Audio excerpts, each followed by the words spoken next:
pozdravljam u ime svih nas Biličana, u ime organizatora, u ime i malonogometnog kluba koji se ovoga puta stavija u ulogu uživanja, ajmo reći. Izuzetno mi je drago da smo ovdje na ovom mjestu odakle sve krenulo, to je prva Bilička fešta, krenula je odavde.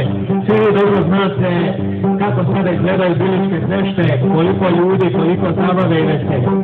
Drago mi je da ste tu, drago mi je da se večeras družimo do kasno noć, svi su ovi momci koji će nas sigurno dobro zabaviti.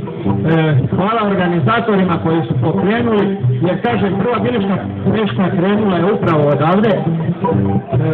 Danas smo na ko zna kojoj i u velikom veselju. Nadam se da će i ova ribarska noć, koja je evo prva, doživjeti dugu tradiciju kao što je doživjela Bilička fešta. Ja vas zato još jedan put pozivam da se zajedno veselimo do jutra. Pa sad vas prepuštam klapki Brodarica. Hvala lijepa.